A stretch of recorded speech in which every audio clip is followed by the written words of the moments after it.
India alert, जुर्म के खिलाफ आवाज।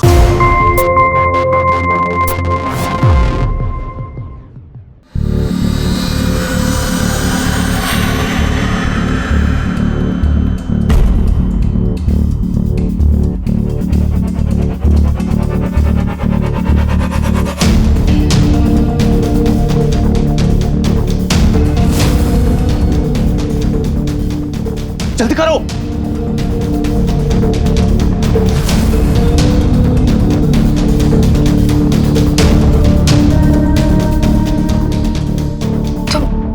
तुम यहाँ? सरोज, वो भी तो तीन है यहाँ पर। वो कहाँ है?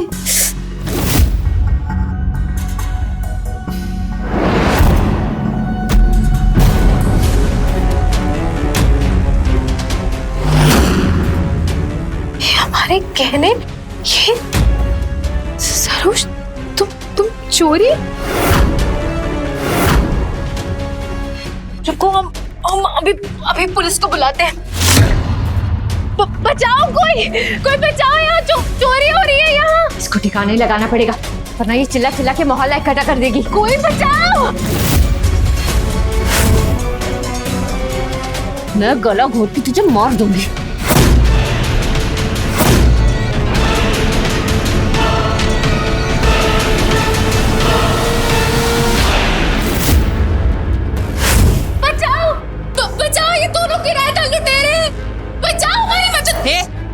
चिल्ला मत, वरना गला दबाकर मार दूंगी तुझे। नहीं मारेंगे तुझे।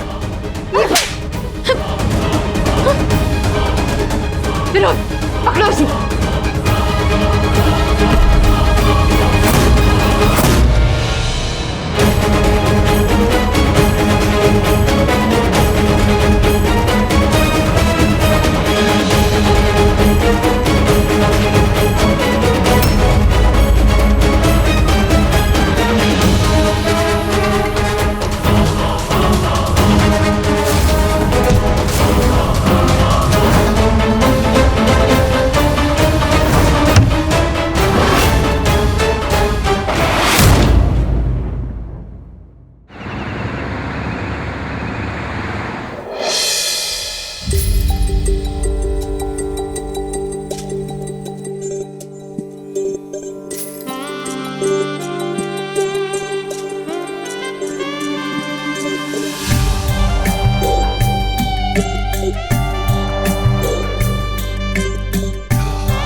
बस ऐसे ही देखते रहो। हाँ, मेरे मकान मालिक को 3 महीने का एडवांस गिरा दिया है। सारे के सारे पैसे खत्म हो चुके हैं। अरे विनोद, हम तो अपने पति और बच्चों को छोड़कर इसलिए तेरे साथ भागे थे कि तू रानी बना के रखेगा। पर कहाँ है विनोद? तुम्हारा दिमाग तो चलता ही नहीं है। अरे सरोज डार्लिंग, तुम परेशान काहे होती हो? हम सोचते हैं ना, कुछ हो जाएगा पैसों का इंतजाम। मत सोचो मेरे राजा, हम सोच लिए, बस डरना मत, ठीक है? और जो हम बोले करते जाना, फिर देखना कैसे हम टुकटुकिया गाड़ी से एसयूवी कार में घुमाएंगे। हम रत्ती भर भी नहीं डरेंगे। तुम जो कहोगी ना, हम कर देंगे। अच्छा, ऐसा है तो फिर कस लो कमर और हो जाओ तैयार नोट गिनने के लिए।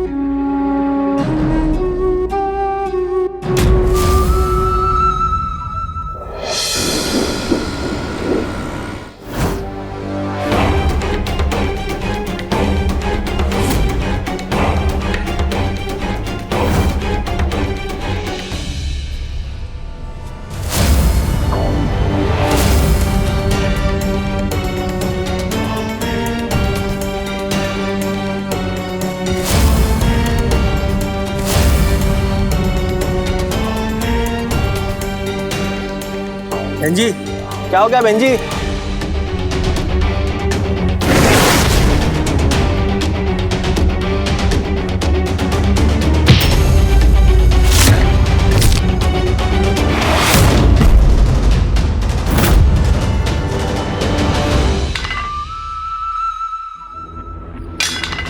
अब खड़े खड़े दांत ही चमकाते रहोगे या कुछ करोगे भी? हाँ।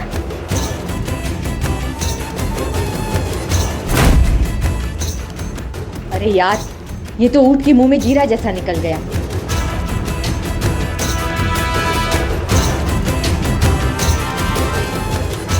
अरे सरोज डार्लिंग, ऐसे मुंह क्यों लटकाती हो? अगला बार बड़का हाथ मारेंगे। चलो।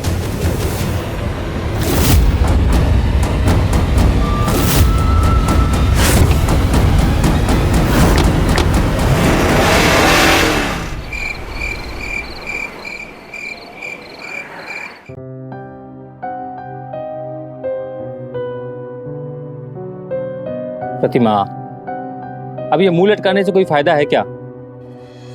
देखो, हमको अभी भी उम्मीद है कि तुम एक ना एक दिन माँ जरूर बनोगी और बाप बनेंगे हम। इसीलिए तो दूसरी शादी नहीं की अभी तक। लेकिन कब तक इंतजार करेंगे?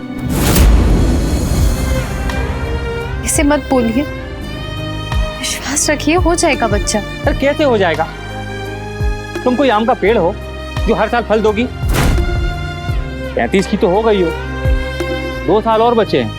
इन 2 सालों में बच्चा नहीं हुआ तो हो गया फिर। लेकिन हम दवाई तो खा रहे हैं ना। अब तुम दवाई खाओ या दारू पियो, हमको उससे कोई मतलब नहीं। और इन 2 सालों में बच्चा नहीं हुआ तो हमको दूसरी शादी करनी पड़ेगी और हम करेंगे।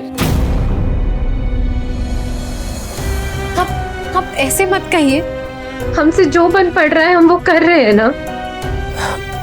देखिएगा, आप एक दिन इस घर में खुशियां जरूर आएंगी। अब तुम ये आंसू ना बहाओ, हमको जो कहना था हमने कह दिया बस। हाँ ठीक है, हम नहीं बहा रहे आंसू। इसे भी आंसू बहाकर कुछ हासिल तो होगा नहीं। आप बस भरोसा रखिए।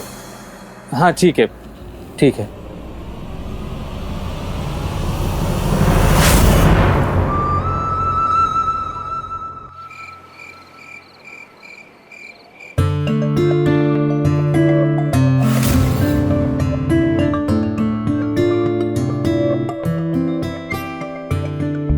आओ हमारी महारानी, ये देखो तुम्हारे लिए विस्की का पैक बना के रखे हैं और तुम्हारे इंतजार में अभी तक हम चीयर्स भी नहीं किए। कितना पैसा था उसके वॉलेट में? 15,000। और कितना खर्च कर दिया इस दारू और चिकना में? 4,000। अरे देखो ना, तुम्हारे लिए अंग्रेजी विस्की भी लेके आए हैं, ये वही है। अब आओ ना, रात का मजा लेते हैं। कुछ करने से पहले ना पूछ लिया करो। हमको नहीं पीनी है दारू। अरे ए सरोजा, आज बहुत मन कर रहा है प्यार करने का, इसलिए तो ये माहौल बना लिए हम। तो बिना दारू की माहौल नहीं बनता है क्या? अपनी पत्नी को भी दारू पिलाते थे? अरे अरे वो तो बहुत नौटंकी करती थी अगर हम पी के चले जाएं घर पे। अब हर किसी के अंदर तुम्हारे जैसा भौकाल तो होता नहीं है, तभी तो छोड़ दिए ससुरी को। अब आओ ना, एक एक पैग मार लेते हैं।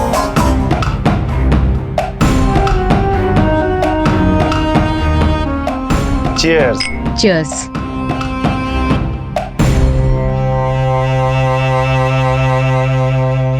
अच्छा सुनो, बाकी की जो 11,000 है ना, उसे कल सुबह जाकर बढ़िया सी साड़ी और हरी भरकम दिखने वाली गहने किराए पर लेकर आना। और हाँ, 1 किलो मिठाई भी ले आना। अरे यार, अभी तो मूड बन रहा है और ये सब क्या चल रहा है तुम्हारे दिमाग में? माहौल जो भी हो, दिमाग चलते रहना चाहिए। यही तो फर्क है तुम में और हम में। अभी तो तुमको प्यार करने का मन था ना? अभी भी है। चलो चलो।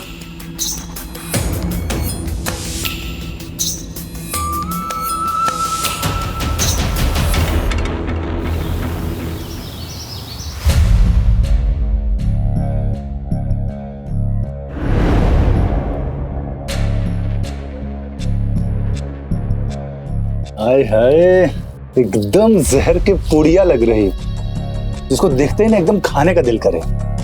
बस हो गई तुम्हारी नौटंकी। अरे हम तो तारीफ कर रहे थे, ये देखो मिठाई का डब्बा भी ले आए हैं। अब और कुछ करना हो तो वो भी बता दो। अभी तो तुम्हें कुछ नहीं करना है। डार्लिंग, तुमने सारे पैसे तो साड़ी और किराए के ज्वेलरी में खर्च कर दिए, अब आगे क्या करना है? यार हमेशा ना सवाल मत पूछा करो। कभी इंतजार भी कर लिया करो, खुद पता चल जाएगा कि क्या होने वाला है।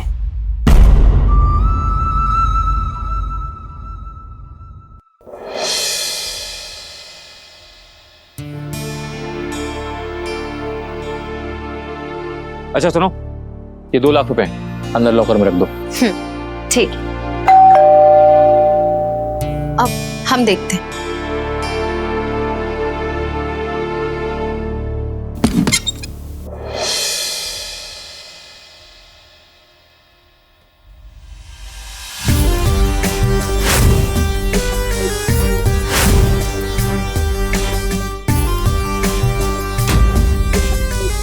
नमस्ते। नमस्ते। नमस्ते। अरे आप लोग? जी, वो हम अपने एक रिश्तेदार के यहाँ जा रहे थे, तो सोचा कि अपने मकान मालकिन से मिलते हुए चले जाए। ये तो बहुत बढ़िया किया। आइए ना, अंदर आइए।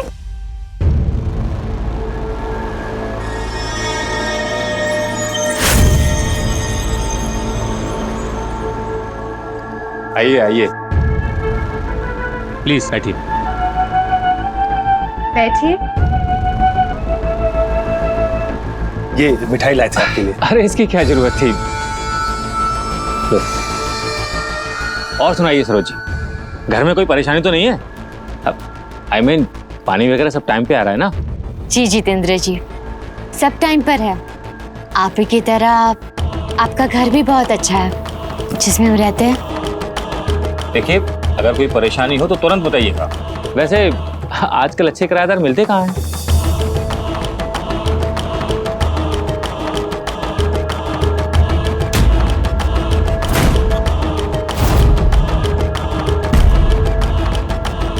अब हम चाय बनाकर लाते। दीदी बैठिए ना, वो हमें पोस्ट ऑफिस जाना है।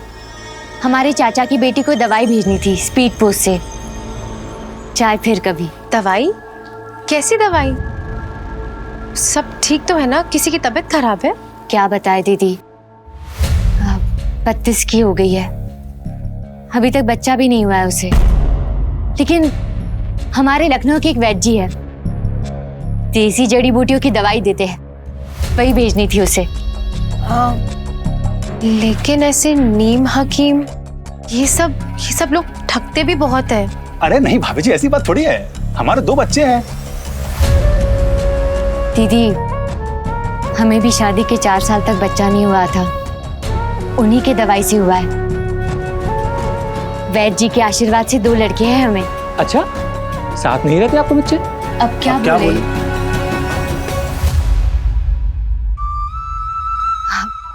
वो दोनों अपने दादा दादी के साथ रहते हैं, गया में पढ़ाई कर रहे हैं वहीं पर। बहुत अच्छा। और सुनाइए विनोद जी, आपकी जॉब कैसे चल रही है? अब क्या बताए जितेंद्र जी, थोड़ी सी सैलरी में बस डिपो में लगे हुए हैं। अगर आपकी नजर में कोई नौकरी हो तो लगवा दीजिए इन्हें। हाँ हाँ, जरूर जरूर, क्यों नहीं।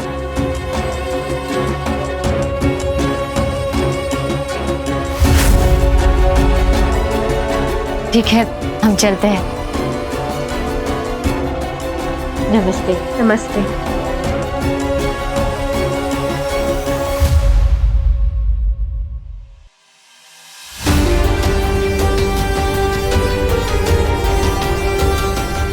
अच्छे किराएदार मिले, आना जाना बनाए रखो और अगले हफ्ते खाने पे बुला लो।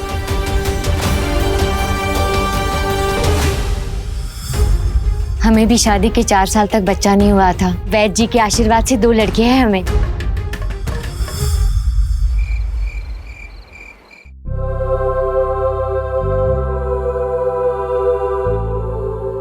यार विनोद, हम अपने बच्चों को छोड़कर तुम्हारे साथ आ गए। हमारे जीवन में भी एक बच्चा होना चाहिए ना? क्या कहते हो? बन जाए माँ तुम्हारे बच्चे की? हाँ, करे क्यों नहीं। बढ़िया आइडिया है।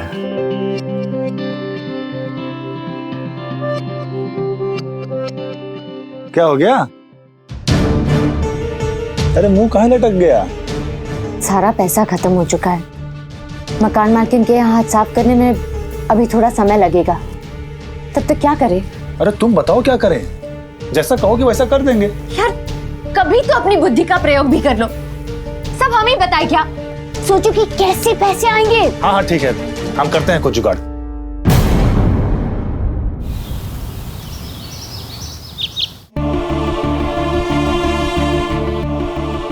दीदी, हमें भी शादी के 4 साल तक बच्चा नहीं हुआ था, उन्हीं के दवाई से हुआ है।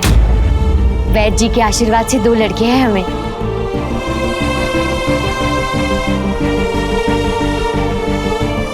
दीदी चाय। दीदी दीदी कहाँ खो गए दीदी आप? कुछ नहीं, तुम जाओ अंदर।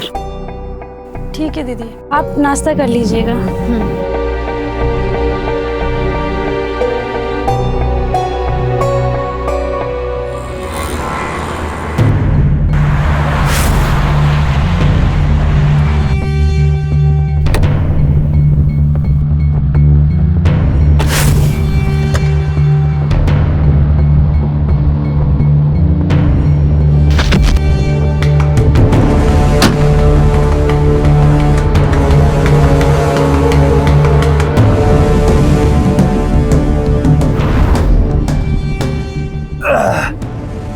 क्या है ये? हाँ?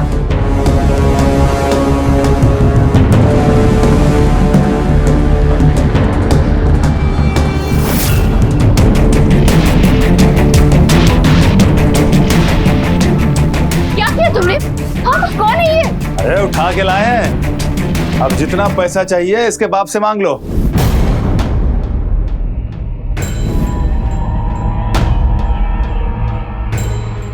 हाँ पापा, मैं निकल गई हूँ, बस पहुँचने वाली हूँ।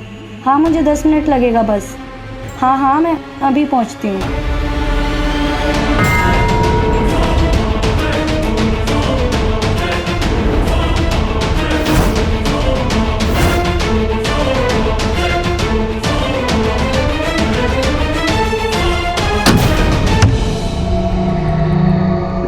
तुमको बोला था पैसा जुगाड़ करने को, तुम एक लड़की का अपहरण कर लिए।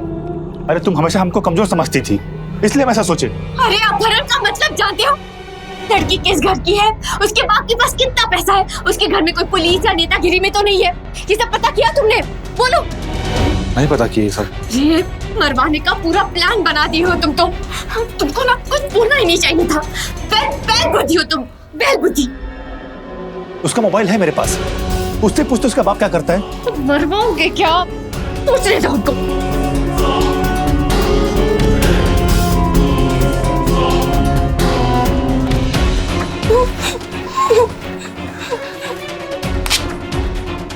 ये मुझे कहाँ ले आप लोग कौन है? मुझे जाने दो प्लीज प्लीज। तुमको उठा के लाए, पैसा लेंगे तभी जाने देंगे। ये बताओ तुम्हारे पापा क्या करते हैं? हमारे पापा क्लर्क है। वो कहाँ से देंगे आप लोगों को पैसा? सदमे से मर जाएंगे वो, दिल की बीमारी है उन्हें। आवाज नहीं, इसका मुंह बंद करो। तुम इसे संभालो, मैं देखती हूँ।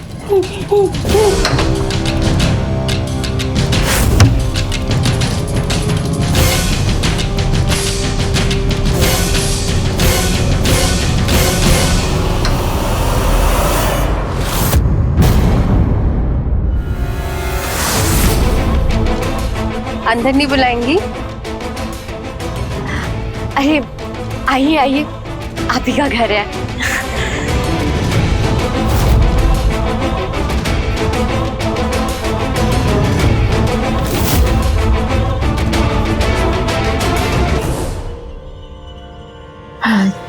बोलिए ना दीदी। वो माफी चाहते हैं इतनी देर रात आने के लिए, पर खुद को रोक ही नहीं पाए।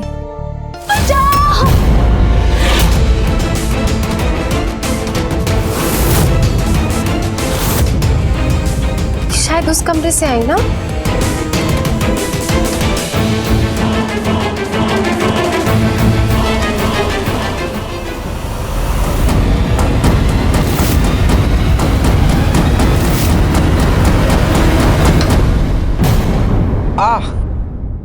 अरे तनुजी हाथ कट गया। क्या? अरे बहुत कट गया, कुछ बांधिए ना।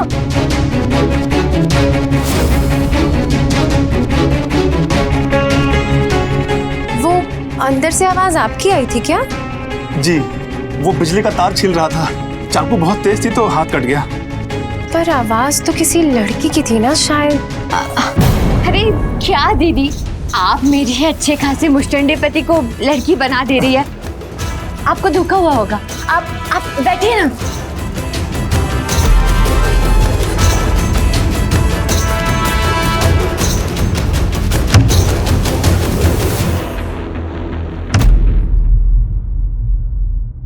बोलिए ना दीदी। वो दरअसल हमें आपकी एक मदद चाहिए। बताइए। वो 8 साल हो गए हमारी शादी को और अभी तक वहां बनने का सुख नहीं मिला हमें। बाहर जाते हैं तो सब लोग यही पूछते हैं उम्मीद से कि कुछ हुआ या नहीं, बच्चा होगा भी या नहीं। घर में भी अगर कोई मेहमान आता है तो उनका भी यही सवाल। अब तो ये भी दूसरी शादी की बातें कर रहे हैं। आप घबराइए मत दीदी। आप उस दिन वो दवाई के बारे में बात कर रही थी ना, शायद हमें उससे कुछ फायदा हो जाए और हमारी भी गोद भर जाए। दीदी, एक औरत ही औरत का दर्द समझ सकती है। आप परेशान मत होइए। मैं आपके लिए दवाई मंगवाऊंगी और खुद अपने हाथों से आपको खिलाऊंगी। अच्छा, अब कितने पैसे होंगे उस दवाई के? अरे दीदी, कैसी बातें कर रही हैं आप? आपसे पैसे लेंगे क्या? आपका सच में बहुत बहुत शुक्रिया। जी ठीक है, फिर हम चलते हैं। नमस्ते। नमस्ते। विनोद!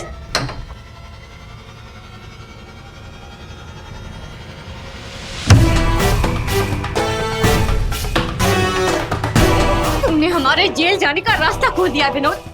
अरे जैसे ही 20 साल की लड़की की अपहरण की रिपोर्ट दर्ज होगी ना, तो पुलिस पूरे शहर को खोद देगी। अब हम क्या करें बताओ? अरे तुमको कुछ करके दिखाना चाहते थे हम, इसीलिए हम ये सब किए। पागल हो क्या? बिना चोट कहीं और करनी है। 2-4 दिन में लोहा गर्म हो जाएगा, तब हथौड़ा वही मारेंगे। ये जो लड़की तुम लाए हो ना, वो हमारा काम नहीं है। हमारा काम दूसरा है, समझे? अरे हम मर्द हैं, कुछ भी कर सकते हैं। अच्छा,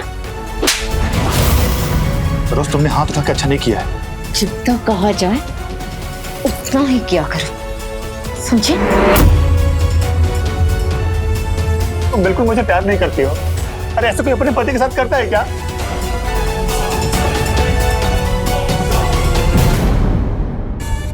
अच्छा सुनो, सुनो, रो मत, ठीक है? अब हम अभी हाथ नहीं उठाएंगे। अब दुनिया में हजारों पति अपने पत्नी पर हाथ उठाते हैं। एक पत्नी ने अपने पति पर हाथ उठा दिया तो इसमें इतना रोने की क्या बात है? हम सोचते हैं इसका कुछ, लेकिन याद रहे, जितना हम कहेंगे ना उतना ही करना।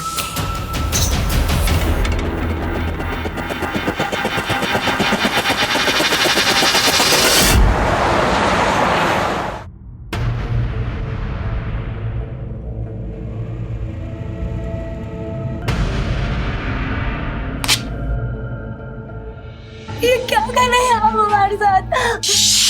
आवाज नीचे, चुप हो जा एकदम। क्या कर रही हो?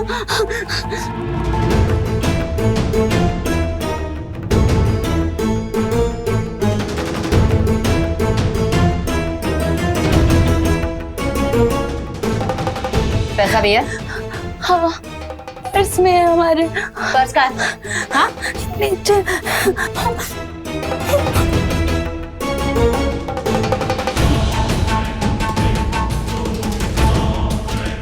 ठीक है, बस 2000। हाँ, हमें कॉलेज आने जाने के लिए महीने का 2000 देते हैं।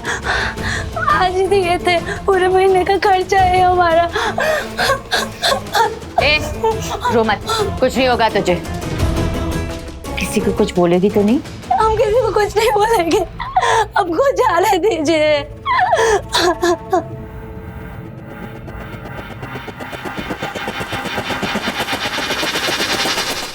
अपना घर किसी को किराए पर देने से पहले बहुत जरूरी है कि उनके कागजात को हम अच्छी तरह से जांच लें। ये भी बेहद जरूरी है कि जिन लोगों को हम अपना घर किराए पर देते हैं, अगर उनके कोई करीबी रिश्तेदार या कोई मित्र उस शहर में कई सालों से रह रहा हो, उनसे किराएदारों की पहचान करवानी चाहिए। नमस्कार, मैं हूं सुधा चंद्रन और आप देख रहे हैं प्राइम अलर्ट। सबसे पहले अपनी झूठी पहचान देकर एक घर को किराए पर लेना और फिर उसी घर में एक बेहद संगीन अपराध को अंजाम देकर वहां से भाग जाना, इस तरह की कई घटनाएं हमारे देश में हर रोज हो रही है। लेकिन अगर वही अपराध एक महिला करती है तो बहुत जल्दी उस पर शक नहीं जाता और वो अपराधी एक महिला होने का पूरा फायदा उठाती है। सरोज कोई मामूली अपराधी नहीं थी, बल्कि विनोद के साथ मिलकर उसने बड़े बड़े अपराध किए और अब उसकी अगली शिकार प्रतिमा थी। क्या एक लड़की का अपहरण इस पूरी कहानी को बदल कर रख देगा? क्या विनोद की एक गलती उन्हें सलाखों के पीछे पहुंचाएगी? आइए देखते हैं।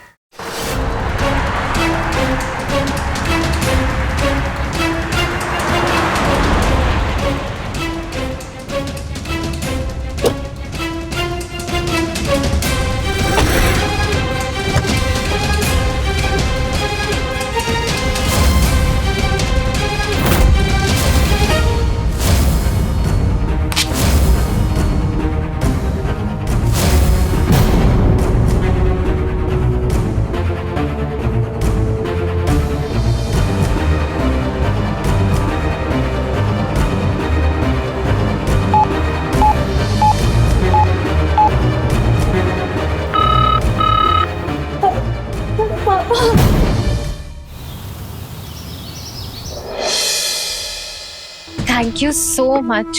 आप आ गई। कैसे ना आते, आपके लिए दवाई जो लानी थी।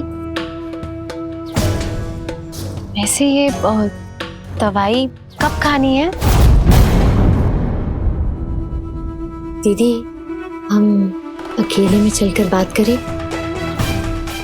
कि किसी घर के नौकरों के सामने ऐसी बातें करना ठीक नहीं है। आपके कमरे में चलकर बात करें। हाँ, आओ।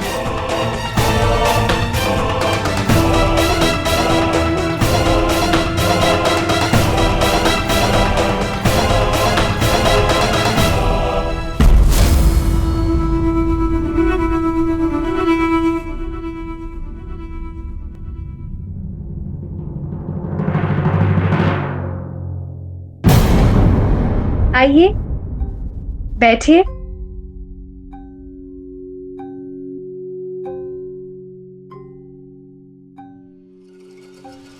दीदी, हमको भी काम के लिए एक बाई चाहिए थी। कितना लेती है आपकी ये बाई? ये 3000 और सुबह और शाम दोनों वक्त काम करती है, संडे को छुट्टी। अगर आपको चाहिए तो आपके लिए बात करें। दीदी, वो बाद में कर लेंगे। अभी आप ये दवाइयाँ देखिए। ये वाली सुबह खाली पेट लेनी है और ये वाली रात को। अब ये दवाई उन्हीं वैद्य जी से ही मंगवाई है ना? अरे दीदी, हमारे परिवार के जानने वाले हैं वैद्य जी, और आपको बता तो था ना, हमारे दोनों बच्चे भी अरे बहुत सी औरतों की गोद भर दी उन्होंने अपने इलाज से।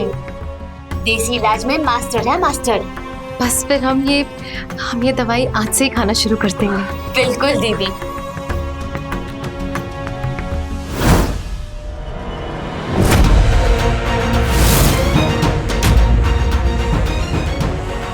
अरे वाह, बहुत सुंदर साड़ी है आपकी ये तो।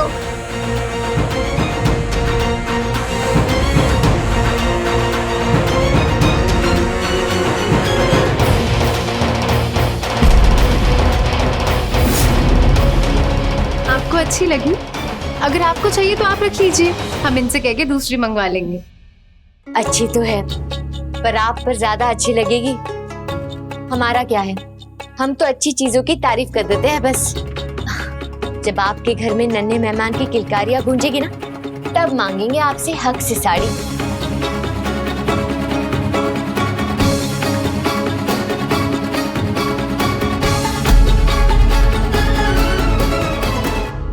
आप नहीं जानते कितना सहा है, मां बनने के लिए कितना इंतजार किया है।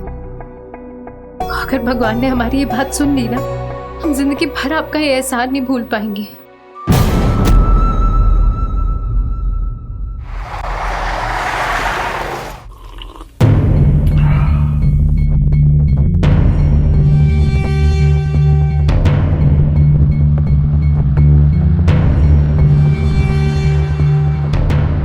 लड़की को छोड़ दिया?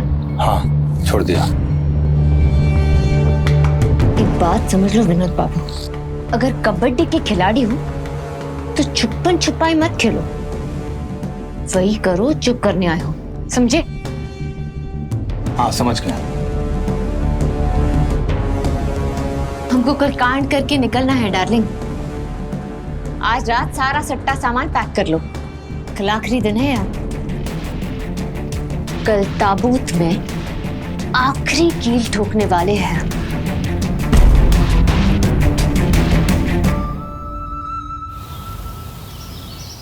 जी, दवा मिल गई थी और हमने कल रात को भी दवाई खा ली और दिन में भी खा ली आज। अच्छी बात है, दवाइयाँ टाइम पे ले लेना और सरोज जी को कल खाने पर बुला लो। शाम तक घर पहुंच रहा हूँ। ठीक है, हम बुला लेंगे। अब एक काम करते हैं, शाम को उनके घर जाके उन्हें वही न्योता दे देते हैं। Very good. अब सुनिए ना, आप आज थोड़ा जल्दी आ जाइए ना, पता नहीं अचानक आपसे मिलने का बहुत मन कर रहा है। ठीक है ठीक है, शाम तक घर पहुंच जाऊंगा। ठीक।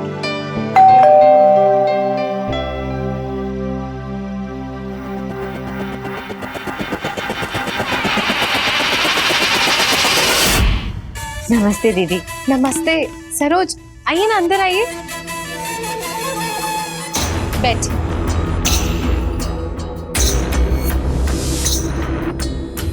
कैसी है दीदी? हम एकदम ठीक हैं, आप बताइए। हम भी ठीक ही है। दवाई खा ली आपने? हाँ, दवाई तो हम खा रहे हैं। अब वैसे एक बात पूछना तो हम भूल ही गए, ये दवाई खानी कब तक है? लगातार 2 महीने तक लेनी है आपको। और हाँ दीदी, उसी के साथ आपको अपने पति को भी अपने पास रखना होगा, तभी तो दवाई असर करेगी ना दीदी। हाँ, बात तो तुम्हारी सही है। वो सब छोड़िए, ये देखिए मैं आपके लिए क्या लेकर आई हूँ। ताड़ी, देसी ताड़ी है, इसे पीजिए, बहुत टेस्टी है। अरे नहीं नहीं नहीं, इसमें तो नशा होता है ना। दीदी, वैद्य जी ने कहा है कि हफ्ते में एक बार इसका सेवन करने से दवाई ज्यादा जल्दी असर करेगी। रुकिए,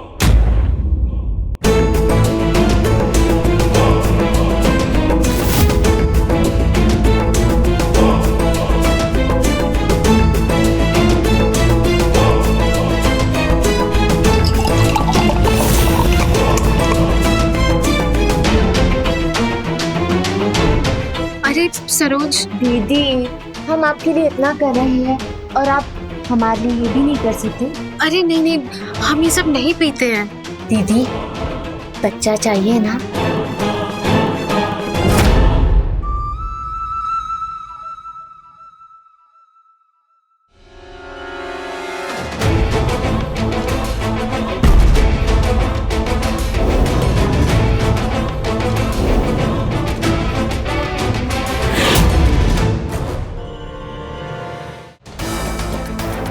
पीजिए ना, बहुत अच्छा है।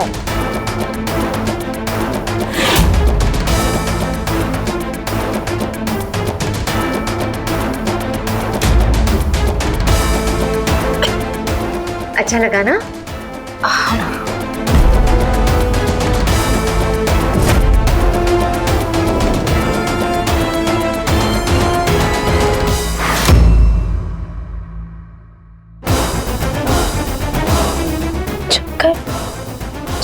चक्कर क्यों आ रहा है?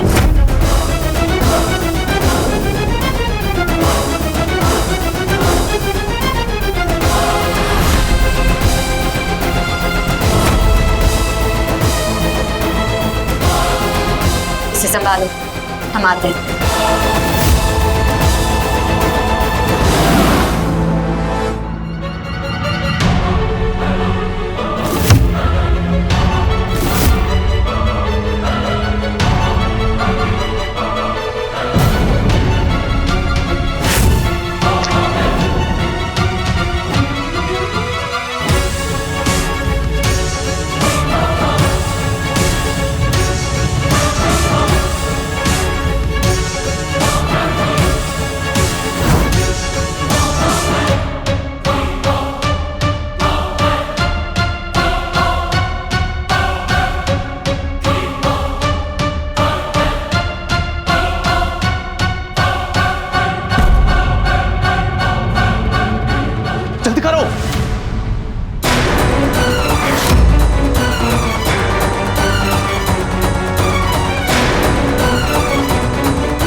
सरोज वो भी तो थी ना यहाँ पर। वो कहाँ है?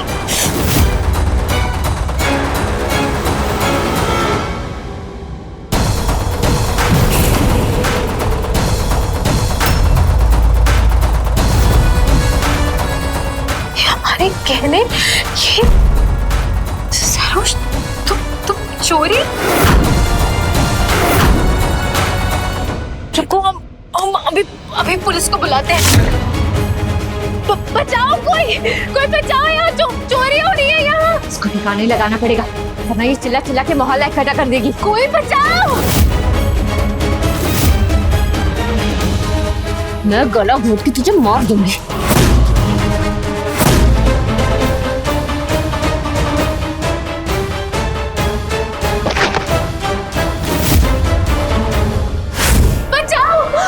बचाओ, ये दोनों किराएदार मेरे हैं। बचाओ, हमारी मदद। चिल्ला मत, वरना गला दबाकर मार दूंगी तुझे। ये मारेंगे तुझे।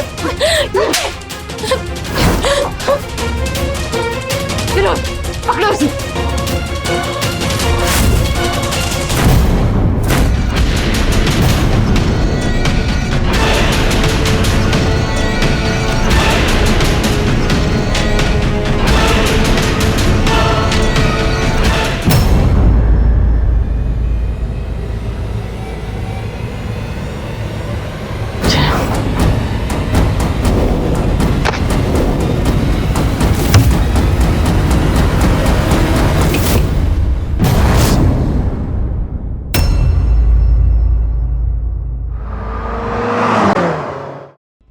हाँ जी बताइए।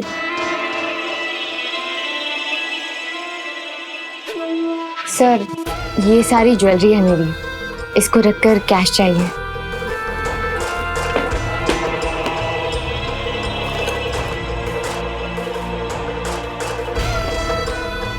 ठीक है, मैं चेक करता हूँ और उसका वजन करा लेता हूँ।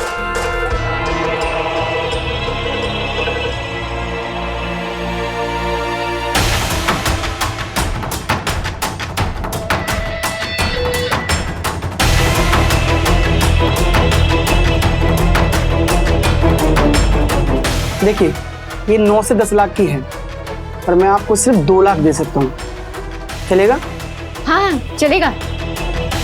और एक बात, जितने ज़्यादा दिन में आप पैसा लौटाएंगे उतना ज़्यादा ब्याज चढ़ेगा। ठीक है सर, आप दे दीजिए। ये लीजिए।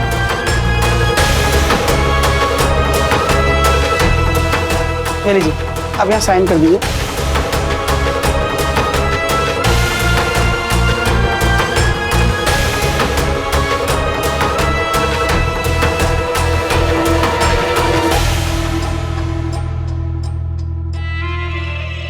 Thank you. वेलकम। सर, मैं बाहर से जब घर आया तो दरवाजे पर लॉक लगा था। मैं अपने किराएदार के यहाँ गया, सोचा प्रतिमा वहां गई होगी, देखा वहां भी लॉक लगा है। वापस घर आके ताला तोड़ा और अंदर आए तो मेरी प्रतिमा की लाश पड़ी है। घर से और कुछ गायब तो नहीं है? रुपया, पैसा, सोना? बेडरूम में अलमारी का सारा सामान बेड पे पड़ा है और प्रतिमा की सारी ज्वेलरी गायब है।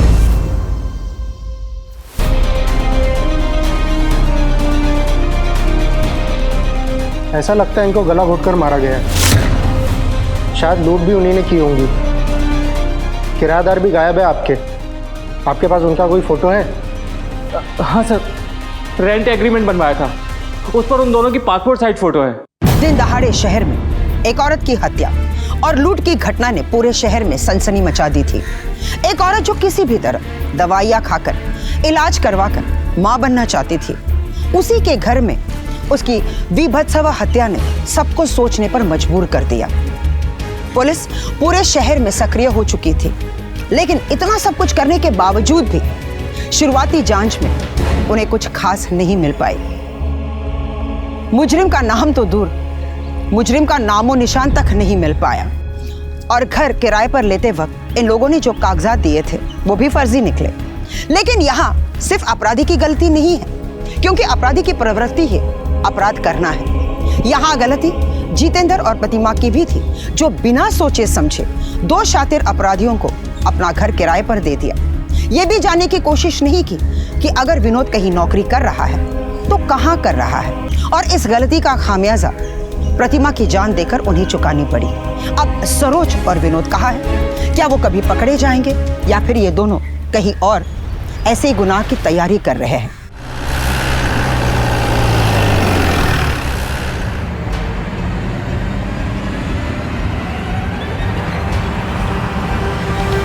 हरी, बस अपने खबरी की खबर पक्की हो। 1 महीने से ढूंढ रहे हैं उन दोनों को। सर, आज मेरी बीवी ने ना मुझे घर से डांट के नहीं भेजा है, महीनों बाद बड़े प्यार से भेजा है। आज का दिन अच्छा जाएगा सर। काश ऐसे ही हो। प्रतिमा की हत्या के बाद कामिनी के घर भी इन दोनों ने लूट को अंजाम दिया था। वो तो किस्मत अच्छी थी जो कामिनी बच गई, लेकिन जिम्मेदारी हमारी है हरी। फेल हम हो रहे जो इन दोनों को अभी तक पकड़ नहीं पाए। सर, ये अपना खबरी है ना, CCTV देख चुका है, पहचान गया है। ये वही दोनों थे और आज फिर वहीं आ रहे हैं। जल्दी चलाओ भाई।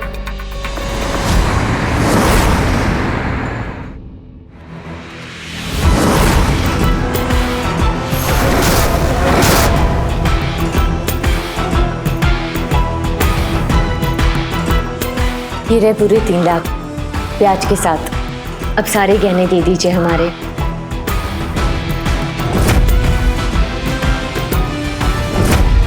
चेक कर लीजिए, सारी ज्वेलरी है आपकी इसमें।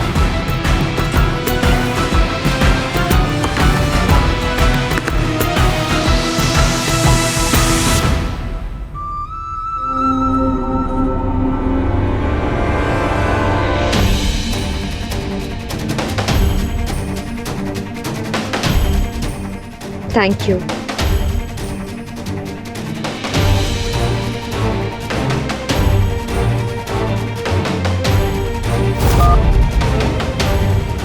Hello sir. हाँ सर, दोनों वही थे, जस्ट अभी बाहर निकले।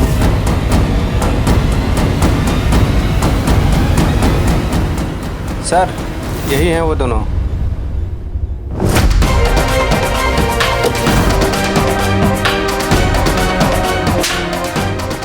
क्या करोगे? लूट करोगे?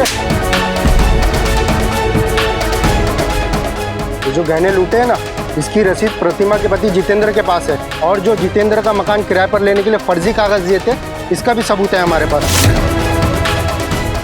तुम लोग लंबा अंदर जाओगे। सर, मैंने कुछ नहीं किया है। ये सारा प्लान सरोज का है। किसी ने मारा है प्रतिमा को।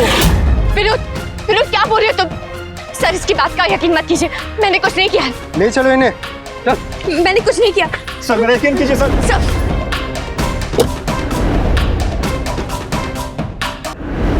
जब हम किसी भी चीज को पाने के लिए बहुत आतुर हो जाते हैं और वो चीज हमें मिलने की संभावना नजर आने लगती है, तो हम बिना सोचे समझे, बिना जांच पड़ताल किए वो हर प्रयास करते हैं ताकि हमारी जरूरतें पूरी हो जाए। लेकिन कई बार इस प्रयास में हम एक ऐसा कदम उठाते हैं और ऐसे दलदल में फंस जाते हैं जहां से बाहर निकलना मुश्किल ही नहीं बल्कि नामुमकिन हो जाता है। सरोज ने भी प्रतिमा को एक ऐसे दलदल में फंसा दिया। प्रतिमा के आंखों पर इतना मोटा पर्दा पड़ गया कि उसने ये भी नहीं सोचा कि बिना उसे मिले एक वैद्य उसे दवाई कैसे दे सकता है। अगर वो सोचती तो वो सरोज के इस षड्यंत्र से बच जाती और आज वो जिंदा होती। अगर कोई भी व्यक्ति हमारा करीबी दोस्त या रिश्तेदार नहीं हो और हमसे बहुत ज्यादा घुल मिलने की कोशिश करता हो, हमारी भलाई के बारे में बातें करने लगे या फिर हमारी तारीफ करने लगे, तो इतना जरूर समझ लीजिएगा कि दाल में कुछ काला है। या तो वो हमारे खिलाफ कोई षड्यंत्र रच रहा है या फिर हमें किसी षड्यंत्र में फंसाने की कोशिश कर रहा है। इसी संदेश के साथ मैं सुधा चंद्रन आपसे विदा लेती हूँ। फिर मिलेंगे अगले एपिसोड में एक नई कहानी के साथ। तब तक के लिए आप सतर्क रहे, सुरक्षित रहे और देखते रहे क्राइम अलर्ट, जुर्म के खिलाफ आवाज।